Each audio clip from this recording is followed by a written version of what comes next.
Good morning, everybody. This is Alma coming to you from Long Beach, California. Today is Friday, November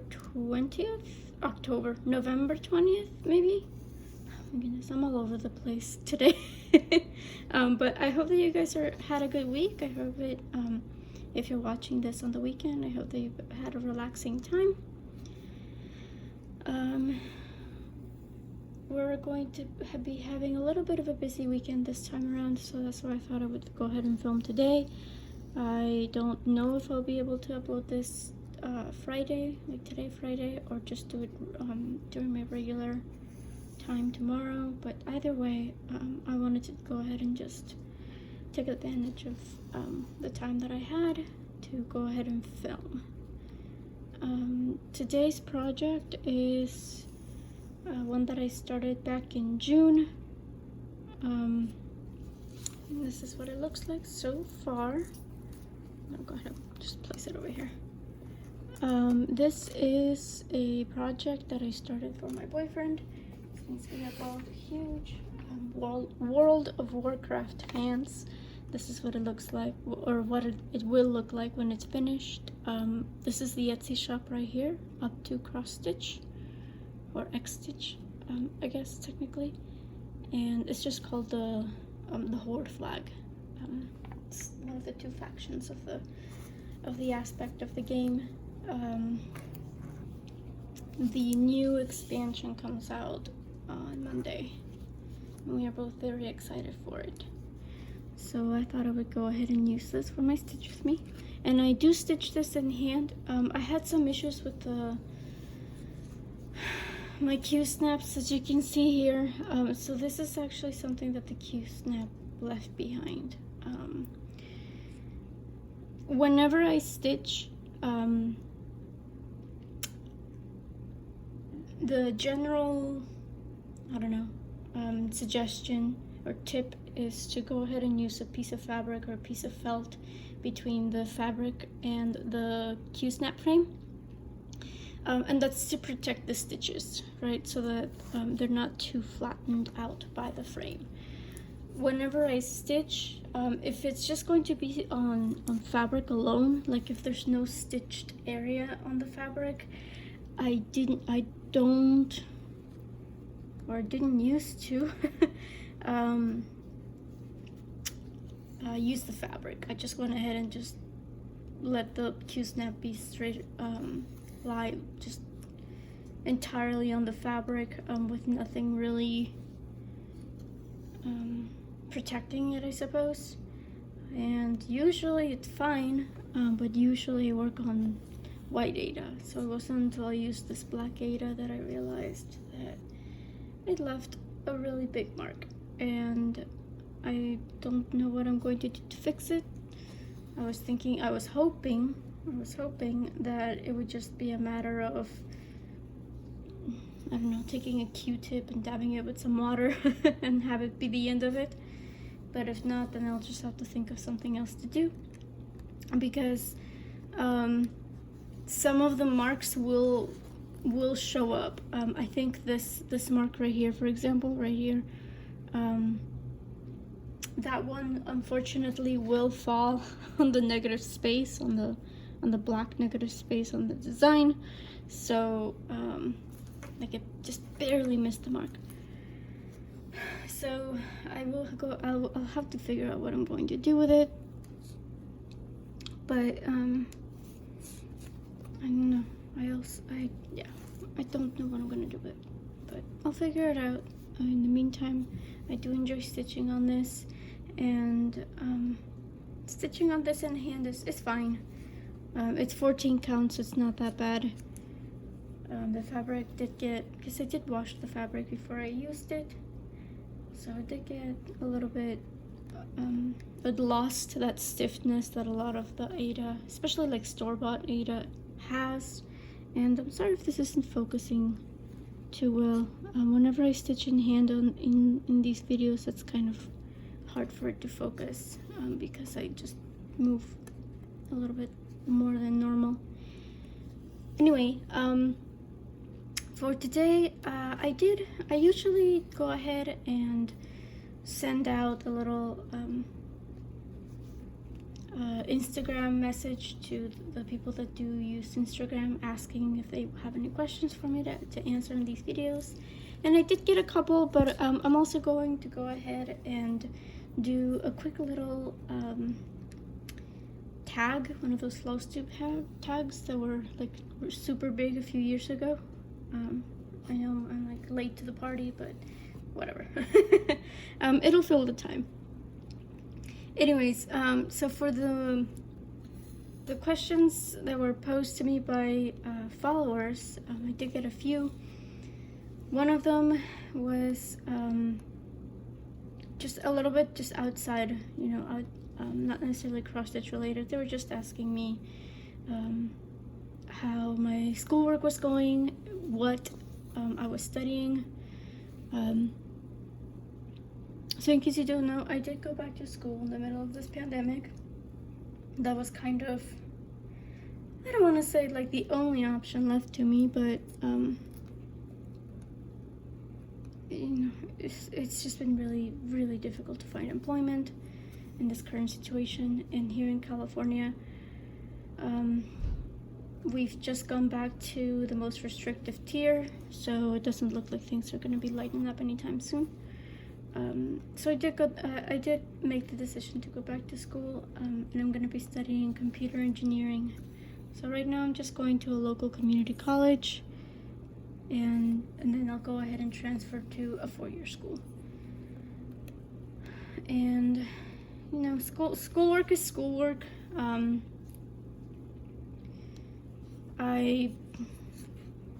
I'm still struggling really to kind of get back to the groove of going to school. I've been out of school. I got my first degree 4 years ago now. It was May of 2016. So getting back to that routine of going to classes, taking care of assignments, and just in general being on top of it was kind of difficult. Even with the planner, it was just kind of, yeah, it took some adjusting. But classes are going well, and I do enjoy the classes, at least the ones related to the major, which I feel like always tends to happen with me. Even when I was getting my first degree in psychology, I always enjoyed those classes best. So, and I've already signed up for the next semester. I'm gonna go ahead and take one class during the winter session. And classes have been released for the spring semester, but I don't, like they give you appointments per se in which you can go ahead and sign up for your classes. So mine hasn't come around yet. I believe it's in the beginning of December though, so that's coming up soon. But yeah, I mean, it's schoolwork. I don't necessarily think it's too interesting. I mean, it is interesting to me, but I don't know if it'll be of interest to anybody for me to just like randomly talk about school stuff in my videos. But I'll occasionally mention it, you know, because that is a big part of my life now. And something's wrong with my stitches here. Hang on. Okay, they're just not lying the way I like them to lie. Anyways, another question, and this one is cross-stitch related. Another question that I got asked was, and I mean, I've talked about this. I feel like I have talked about this a lot, but I was asked again, so I always like to, I don't mind repeating myself because I know that sometimes, you know, viewers come, I mean, I get new subscribers all the time. Well, not all the time, but you know, there's no guarantee that everybody's gonna go back and watch every single one of my video. So I was asked how I choose my whips. How do I choose what to work on? And of course, if you've been watching my videos for a while, then you know that for the most part I let my challenge groups decide what I'm gonna work on, and then I do have set goals. I always make a set of goals at the beginning of the year for each of my whips, and then I just go off of that. And then, you know, if I need to adapt, because obviously I don't know what's going to happen. I made that list of goals at the end of 2019, and back then I was in between jobs as well, so I made all these goals thinking that was going to be, you know, because that was my current situation. So I just went ahead and I created those goals thinking that was going to be the set amount of time that I was going to have available to me to stitch.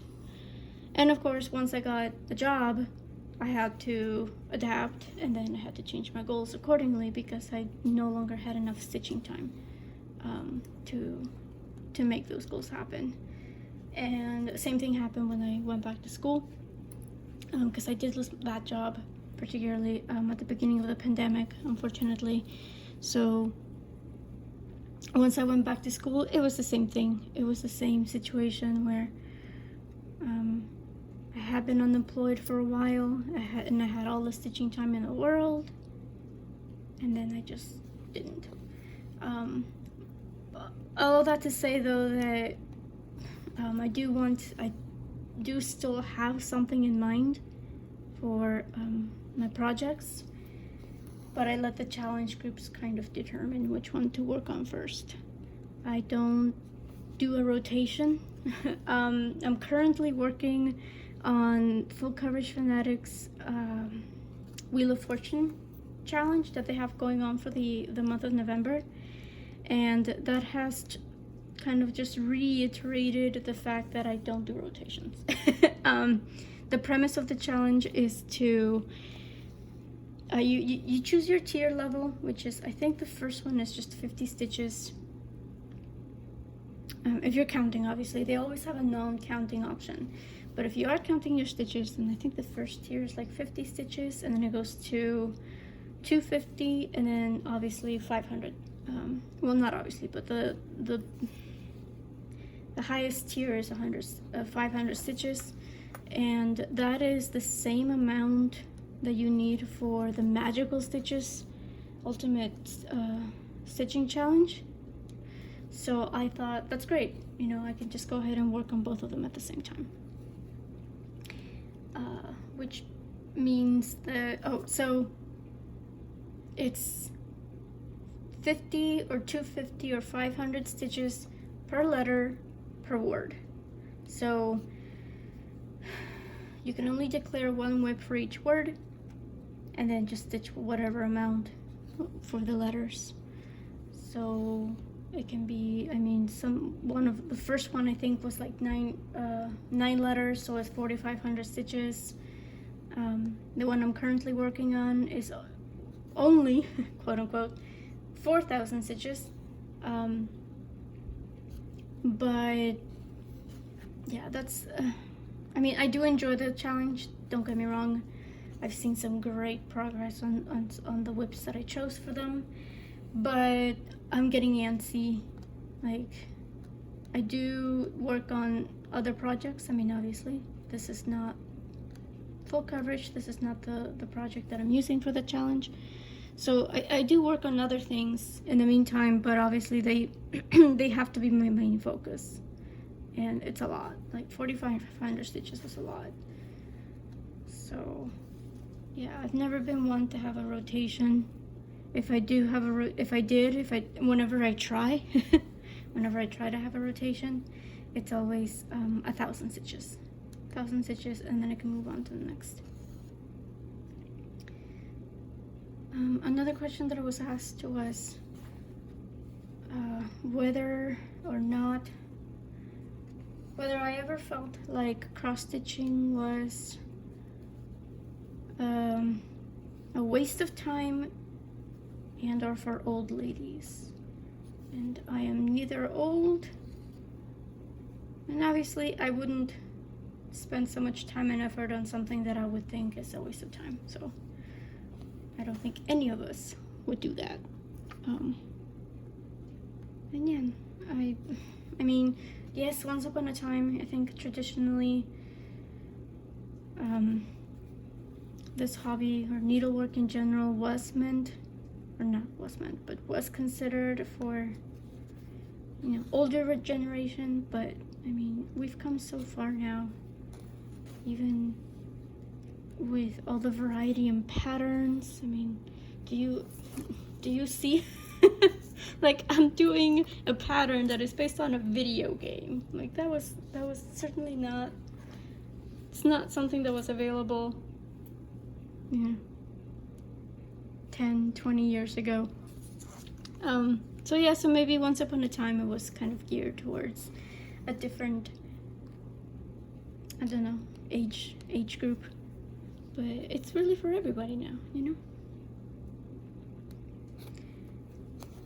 And another question that I was asked was whether or not I ever lost the stitch bug, whether or not I was ever just kind of not in the mood to stitch. And the answer is yes. Though not too often. For me, stitching is very much my therapy. It relaxes me. It helps me meditate. I mean, yeah. Sometimes I will go ahead and watch TV or listen to an audiobook while I stitch, but it's also how I meditate. You know, it kind of, since it does kind of make me focus on the present. It's a good way to meditate, kind of think about what I want to do in life, what's going on in my current situation, what I can do to improve it, what have you. But occasionally, you know, this year it's happened more often than normal. The stress does get to be too much. And I'm so frazzled and so overwhelmed that I can't even focus. I can't even bring my mind to focus on this one thing. So again, it doesn't have to happen too often, but it does occasionally happen. And in those situations, I just kind of had to write it out. I mean, God bless him, my boyfriend's been very, very good about talking me down when that happens and kind of getting me to relax and calm down. And he knows, for example, he knows that stitching is how I usually relax. So once he does talk me down and help me calm down, he'll be the one to be like, go ahead and you know, take care of yourself and do a little bit of stitching, and see, you know, if like once I do feel better, then I can come around and come back to stitching. But yeah, I mean, I feel like that happens to all of us, you know, like especially this. I mean, this year has affected us. I feel like it's just different for everybody, you know. Some people lost their stitching bug completely when all this started happening. Some people just dived, I mean, and like myself, you know, myself included, some people just dived right in, and just used their stitching to kind of deal with the situation. But yeah, I'm not immune to losing my stitching bug. Again, it doesn't happen often, but it does happen. And yeah, I think those were all the questions that I got. I didn't get too many because I only just posted it yesterday. I feel like maybe if I had asked earlier, then maybe you would have had more time to get more questions. But you can always leave questions here in the comments below, and I'll try to answer them on my next video. I do want to go ahead and do a quick little tag. It's short, it's only like 9 questions, and most of them I've answered at one point or another. But this is called the joy of stitching, the joy of cross stitch, FlossTube tag. So first question here is, disclaimer, I'm only going, because I've already answered a couple of them that are in this list, like while I was talking. So I'm gonna go ahead and skip those. But the first one that I haven't answered is, have you ever taught anyone how to stitch? And the answer is yes. I've taught several people, several of my friends, and it's been really interesting. It's interesting to see how and if it takes. Some of them, well, I shouldn't say some. They all loved it. They all loved cross stitching, and they got really into it. But it just depends on, you know, what time they have available to them to keep stitching. My best friend was still in school at the time, so while she was in school, she was mostly okay to cross stitch. But then as soon as she graduated and started working, the stitching went out the window. So it just, you know, it depends. Another one of my friends really took it up, and she got herself a ton of patterns, and I think she had a family member that had a ton of cross-stitching materials, so she's set. She has plenty of things to keep her busy. And then another one of my friends, she did keep up with it. She did do a few patterns. I think she did a few Game of Thrones patterns, but she also does other crafts as well. So for me, it's my one and only passion, so I don't necessarily have any other crafts that compete with it. But she juggles. She juggles both. I think I think it's crochet.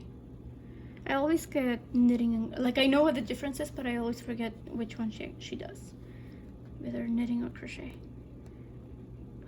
But yeah, it's good. Like when I taught them how to cross stitch, it was because we were gonna do this thing where we were gonna have craft days, and we were gonna go around and take turns to teach each other how to do a craft, because we all had something to kind of bring to the table.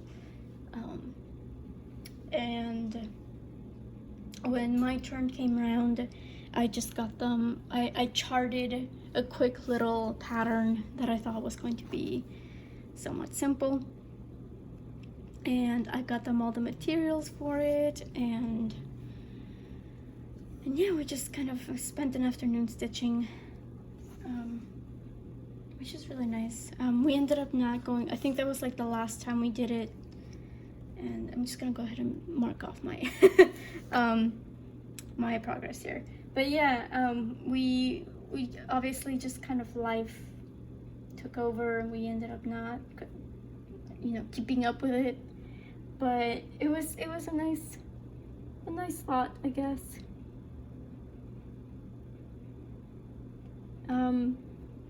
One thing that I did like about it was just it was also just a time to kind of relax and catch up, because again, at this point, well, not anymore, I suppose, because, you know, COVID, but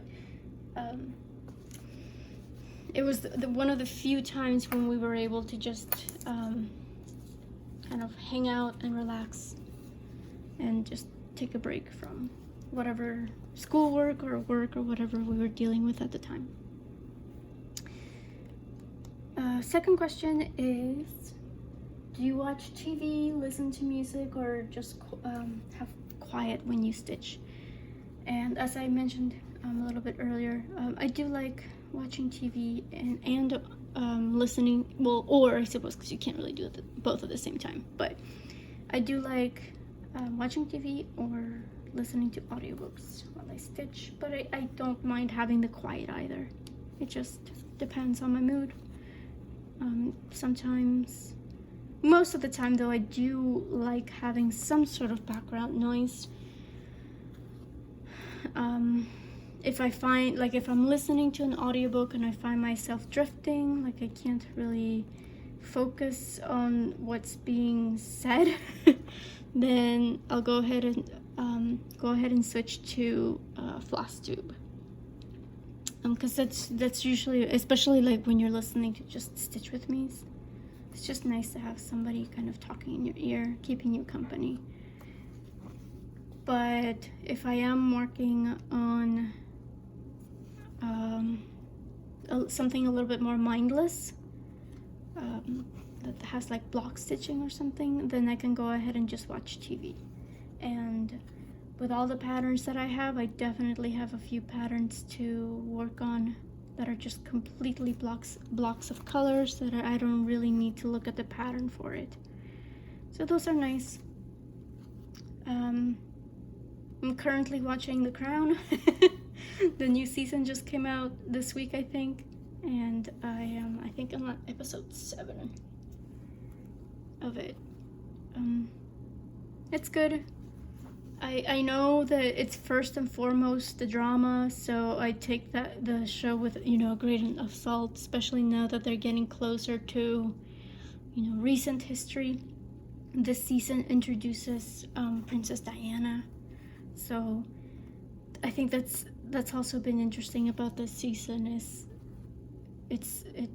the first one, which is kind of distant past.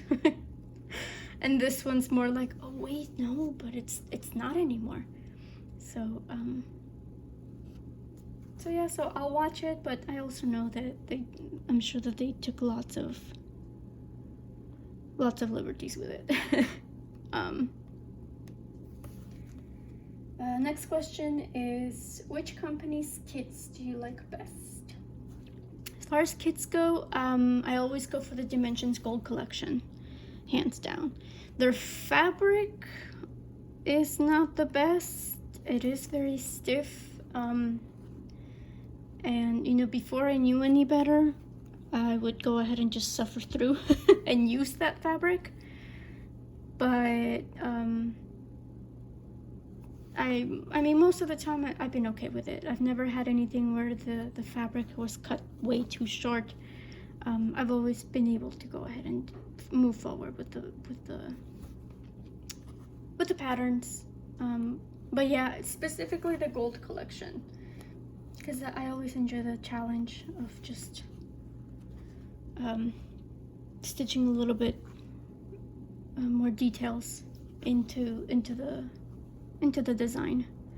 I do have some regular dimensions patterns though. I've got the mason jar lineup pattern, which it's ironic because when I first saw that kit, it was like a hugely popular kit. Like everybody and their mother was stitching it, so of course it was impossible to find. And then when I finally found it, I got it, and I had what I call a false start with it, because I started it but I miscounted, so I had to rip it all out, and by that point I was too frustrated to move forward. But now it's like, I still see a few people working on it, but it's definitely, I don't know, it's definitely out. It's no longer in, it's out. But it's a lovely design. I'm still like, I've never been one, I shouldn't say never, but I'm not usually one to stitch on a pattern just because it's popular. I always just, because I know that if I start something just, to go with the flow, I know that, again, like with the mason jar lineup, the hype is gonna die down, and then I'm eventually going to be left with something that I wasn't 100% into in the first place, and then it's probably never gonna get finished. So yeah, I always try to just still stick to my aesthetic. Sorry if I'm going off frame. I always still try to stick to my aesthetic. Like if something like that, like the mason jar lineup, does go into fashion and I like it, then I'll go ahead and join gladly. I'm always down to do a sal. But if it's not 100% my aesthetic, then I'll just, enjoy watching everybody else stitch it up and ooh and ah knowing that it's not going to be in my collection.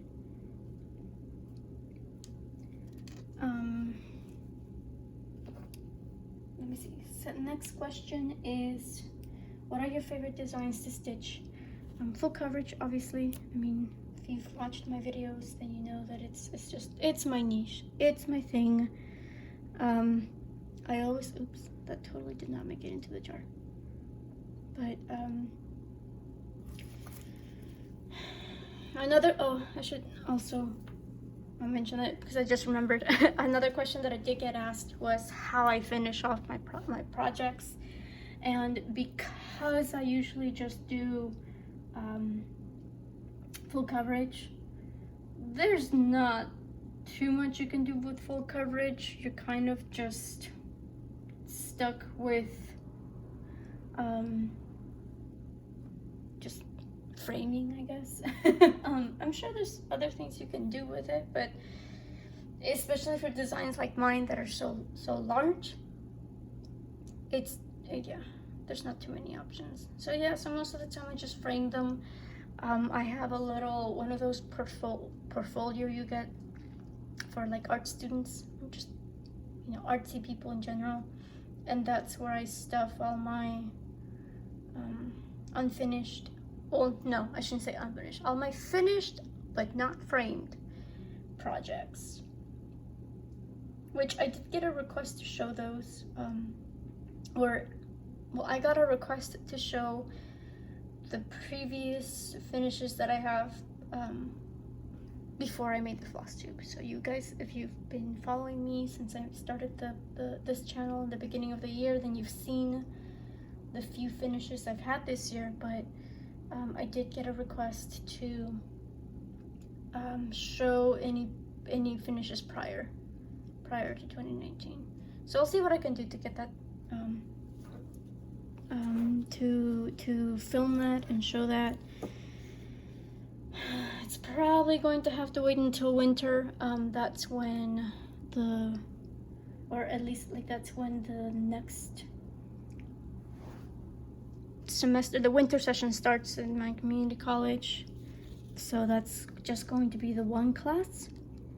So hopefully the schoolwork won't be as heavy duty as this time around. I say heavy duty, I'm only taking the 2 classes, but you know, it's a lot.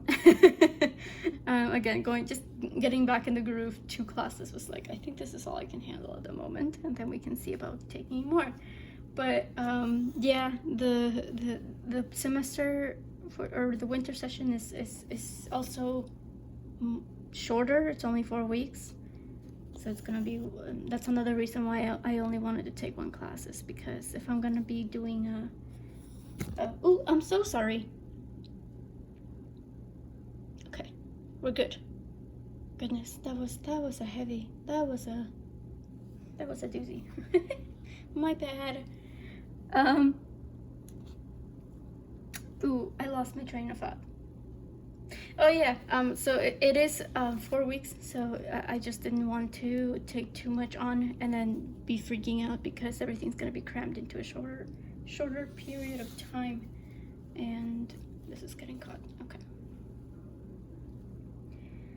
But I will go ahead and try to get that video to you guys, because I do have some finishes that I can definitely show you because they're not framed. So they won't be too hard to get to. Next question is, how do you get ideas or inspiration for projects? And honestly, there's really no rhyme or reason. Obviously I have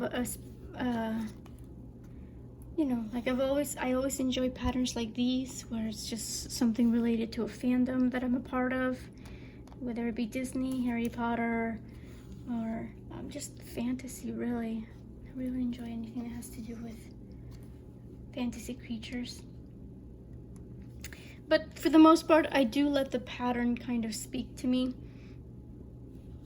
There's this one pattern that I currently have my eyes on from Unconventional Cross Stitch, of all places. As the name implies, their patterns are not for the faint of heart. Some of them are not suitable for children, but there's a Medusa pattern that I just absolutely fell in love with. And as soon as I saw it, I thought, okay, this is definitely going to be stitched. But that's, you know, that's not my aesthetic either. So, well, not my aesthetic, but that's not something I normally stitch up. So, yeah, it really just depends on the pattern itself. I used to say that I wasn't going to ever stitch a sampler, and now I have like 3 samplers on the go. And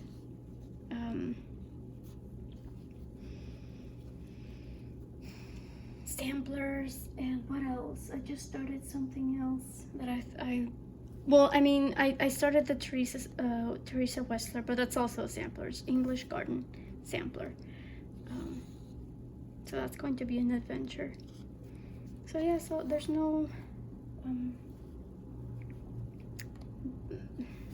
no specific thing that inspires me. It's just, it depends on the pattern. If it's a nice pattern, then I'll go ahead and stitch it. And oh yeah, I don't know if you guys see, but I didn't have my sewing machine at the time, so that's my habit. I do have it now though. So one of the things I do wanted to do this weekend, because I have a few projects that I want to go ahead and do a zigzag stitch with. But yeah, right now we're just gonna make do with the tape. Next question is, do you stitch for yourself or others? And I mostly stitch for myself. I do like giving these things as gifts. My best friend has has an Alma corner dedicated to all the cross-stitching things I've given her over the years. God bless her. Because she learned how to stitch herself. I taught her, but she also, prior to that, she also received a lot of things from me, including this year. Like, I gave her one of my finished pieces, which I guess you guys won't be able to see now. It's one of Ursula Michael's designs, and it's called Let's Get Coffee, because we both love coffee. I can't live without coffee. So I made it for her, and she's like, great, I'll go ahead and put it in the Alma corner. So, and if you guys have watched my videos, then you know that I'm also stitching a few other designs for, I have one going for my goddaughter, and I just started a couple of Mandarins designs patterns for my cousin's kids. So, and sneak preview. I'm about to start another piece, a Winnie the Pooh piece, for a friend of mine that has just announced that she's pregnant. So, and she doesn't, I don't think they know yet what the gender's going to be, but she already knows that she's going to have a Winnie the Pooh, at least right now. Like the plan right now is to have a Winnie the Pooh themed room. So I'm making her a little Winnie the Pooh piece. So you'll see that next video, because I'm definitely gonna start it this weekend. Not maybe this weekend, but definitely during the week. Definitely by next FlossTube video. So yeah, so most of my projects, most of my full coverage projects, like the larger ones, are going to be for myself, but there's a few exceptions. Especially for full coverage. There's so much time and effort that goes into these projects that at the end of the day, it becomes difficult to part with them. Next question is, how do you travel with stitching? And the question kind of pertains mostly to when you're in the car, as opposed to I guess you can also just travel on the plane with them, but if and when I take stitching along with me wherever I go, I tend to go with patterns that only require 1 or 2 colors. So most of the time I'll go ahead and do, I've traveled with my mystery sampler from Linen Threads, which I'm only doing with 3808, because I only have to worry about that 1 color. But I'll also just prepare ahead, I guess, and maybe do a little bit of an outline. So the other day I did do that with my Baby Yoda piece, because what I did was I kind of outlined his jacket, and I knew that all I had to do was fill it in. And so once I did that, it was fine. I was able to go ahead and stitch on the go without necessarily looking at the pattern. So yeah, I mean, obviously we're not going to any places at the moment, but when I do travel, I just pack up 1 or 2 colors. I do have this little sleeve for the scissors, so this is a great, and it just came with it, like when I bought them. So this is a great lifesaver for when you're traveling, at least for me, because I always worry that the scissors are going to like poke through the plastic. Because I that too, I usually just go ahead and just stuff everything into a Ziploc bag. And the last question is, what do you enjoy most about stitching? And I guess the short of it is, I like the therapeutic aspect of it. It relaxes me. I love watching the image come to life. Like right now it doesn't look like much, but I'm actually like at this point, yeah. So right now I'm getting closer. What I'm trying to do is work my way up. I've been working my way up the design so that I can stitch this part and then just kind of fill this in and then work my way down. But yeah, like right now it just looks like blobs. It doesn't look like much. But yeah, ultimately it's about the journey, watching the image come together, and just enjoying every stitch along the way. I've never been, not that I've never been, but I'm more of a process stitcher than a product stitcher. So yeah, I don't mind. I mean, I have so many projects. I have over 50 projects now. I think I'm gonna be at 53 once I finish the ones that I want to start. I have 2 more planned. So yeah, so I'm more of a process stitcher. I don't mind that most of these are gonna take years and years to finish. I do want to have a few finishes next year, since I am participating in No New Starts. So it's gonna be all about finishing things, but we'll have to see. And I just got a knot, and I wonder if it's going to cooperate. Doesn't look like it will. But yeah, that is the end of the tag. I'll just go ahead and work through it, it's fine. If you guys have any questions about anything that you see in my videos, if you have any questions that you would like me to answer in these videos, feel free to leave a comment or send me a message through Instagram. Again, sometimes I'll go ahead and do the little question thing on the Instagram story to allow people to ask their questions, but you can always just DM me, and I can get to you that way. So yeah, so I think this is where I'm gonna go ahead and leave it for now. So we didn't get too much done. I think we got this much done, right? Pretty sure that's where I changed colors. So yeah, we got this much done. So I hope you guys have a good weekend. Thank you for joining me on this fine day. It's nice and sunny outside. So I hope to come back to you guys with a regular FlossTube video next week. I think the week after that I'll go ahead and film my whip parade, since things are hunkering down for a lot of the challenge groups. Some of them, No New Starts and Magical Stitches, are both requiring whip albums, so it's gonna be exciting. Yeah, Vicky has announced that she's doing things a little bit differently this year for Magical Stitches, so I'm kind of excited to how that's going to turn out. But yeah, those things, the whip albums, all have to be finished by a certain time, so I'll go ahead and do my whip parade, not next week, but maybe the week after that, so I can do it in time for for these challenge groups. So until next time, I hope you guys take care, that you are safe, and that you always find the time to do the thing that makes you happy. Take care, guys. Bye.